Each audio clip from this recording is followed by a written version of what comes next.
Now, the national broadcaster ran a disgraceful historical rape campaign against the former Attorney General Christian Porter. This week, the defamation action settled. Today, the broadcaster and the minister reached a settlement and Christian Porter declared victory. They regret the outcome of that article. That is a humiliating back down for the ABC, no matter what way they want to spin it. No damages were paid, but the ABC will pay Porter's mediation costs. Much of the coverage of this event was like sports reporting, looking to simplify it into a simple matter of winners and losers. What's more, the original article which Porter complained about will remain online unchanged, with the addition only of an editor's note which says, in part, "The ABC did not intend to suggest that Mr Porter had committed the criminal offences alleged." That looks to me like a big ABC win. It can only really be looked at, I'm afraid, as him walking away with his tail between his legs, really. In strict legal terms, the minister can claim a win, but the ABC will see it as a minor correction and the damage has been done. But other aspects of the ABC statement are extraordinary because they beg the crucial question of why the ABC believed it was responsible to put these claims into the public arena at all. As part of the settlement, the broadcaster published an editorial note on the story which said the ABC did not contend that the serious accusations could be substantiated to the applicable legal standard, criminal or civil, which means that the story could not be proved true beyond a reasonable doubt or even in the balance of probability. Now, this is a fundamental point and it was covered by most media. He says he is not guilty of any of those accusations. He says they couldn't prove them at either a civil or criminal level. But guess what wasn't mentioned on ABC News reports? The article remains online, but under the terms reached today, the ABC has agreed to add a statement, which reads in part, The ABC did not intend to suggest that Mr Porter had committed the criminal offences alleged. However, both parties accept that some readers misinterpreted the article as an accusation of guilt against Mr Porter. That reading is regretted. Yeah, they just leave out the bit that it could never be proven under the burden of criminal courts or civil courts. Over at Channel 10, Waleed Ali was doing his best to spin for his other employer, the ABC, and ensure that some mud stuck to Porter. The ABC just says we are not contending in that article. That article did not contend that the accusation could be substantiated to the legal standard, whether criminal or civil. So they're just saying the article is meant to be silent on the question of whether this could be established, and we regret an interpretation that would say that it could be established. We're just silent on that. He's saying that the ABC is saying it could never be proven, and that's a really important difference because I think he's using that now to say case closed. Or something like that.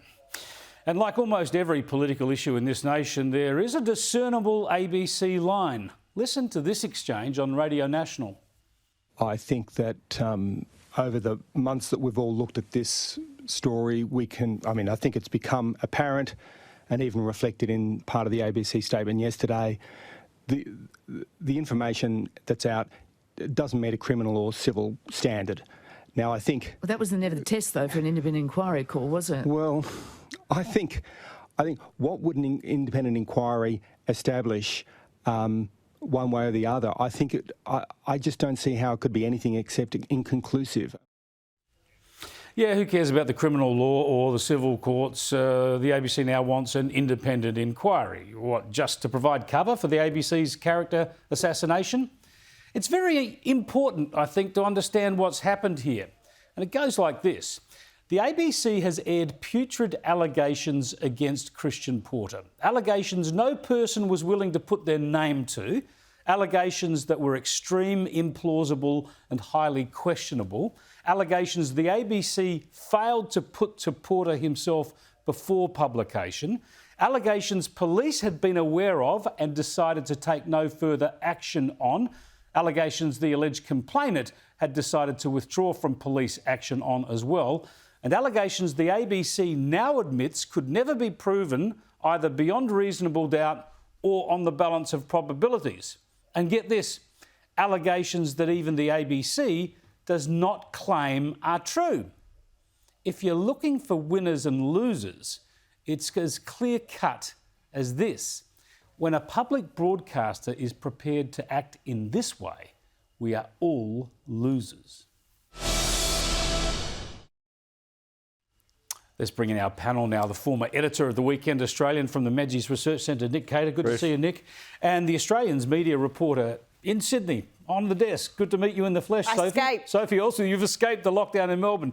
Tell me about this case. I mean, everyone who won the defamation action, Porter or the ABC, but isn't the big point here the absolute fear we should all have that allegations like this can be just run in such a way in the media? I think it's concerning, Chris, because when you look at the criminal side and the civil side, this can't be proven. These allegations have stuck with Christian Porter. They will stick with him for a long time. And there's really no winner on either side of this. The ABC hasn't come out a clear winner, nor has Christian Porter. I think it's incredibly messy. And it worries me when they say there's allegations, they can just run with something and go for their lives on it. Yeah, Nick, normally as a journalist, you run allegations if they're plausible, if you think you can establish they're true, if there's some chance that they could be proven in court, either civil or criminal. The ABC doesn't even say it thinks these allegations are true. It's just run them as a character assassination. That's right. And I think the ABC can claim a win here. It's only that they've escaped a very long and protracted case, would have spent a considerable amount of time in court, and they would have almost certainly lost. Now, I think Christian Porter has done the sensible, as somebody who's been involved in defamation action, he's done the sensible thing. He doesn't want 5 years of his life to go into this sort of case. But the ABC, under other circumstances, could have been in severe trouble over this, and they've avoided it. Your organisation has done some polling on this, and you've asked people whether the ABC should have actually apologised or deleted the article or disciplined the journalist involved. And you've got 64% of people saying they should take that sort of action, either apologise or discipline the journalist, and only 36% saying that no, they should just leave it alone. This shows that most people expect a bit of natural justice, I suppose. I think so. They don't buy the ABC's bravado that they were somehow the victors in this case, that they were somehow vindicated. They can see that the ABC could not stack up this case in a court and therefore should not have run it. So you get this huge number. 64% say further actions necessary, either an apology, disciplining the reporter, or taking everything down online, or a combination of those things. 82% of Liberal voters say that, by the way, which just goes to reinforce, I think, this entrenched bias in the ABC, which is illustrated by this. I mean, if they were fair and even-handed, why would it be that Labor voters and Liberal voters differ so much in their view on the ABC? Yeah, it's astonishing there haven't been any repercussions from this story. And Sophie, the journalist involved here, Louise Milligan, she ran the whole campaign for years against Cardinal Pell, of course led to a wrongful conviction that's overturned. And she's also, I believe, the journalist involved in a Four Corners report that we learned the ABC has pulled, that they're not going to run it, which sounds like the flimsiest sort of far-right attack on Scott Morrison. The repercussions of that are going to be strong, aren't they? The issue, I think, Chris, is there's so many stories coming out of Four Corners that are relating to the coalition. And what is missing is there's nothing that's coming on Labor's side. And so people are questioning, why is it all one-sided? Are all the baddies in the coalition? Is everyone in the Labor side of politics crystal clean?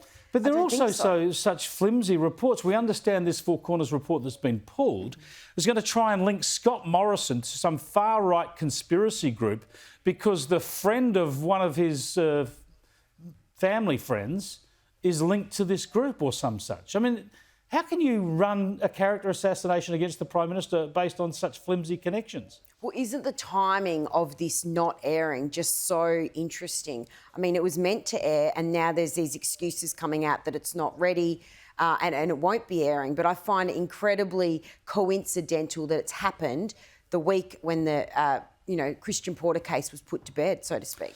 Fascinating stuff.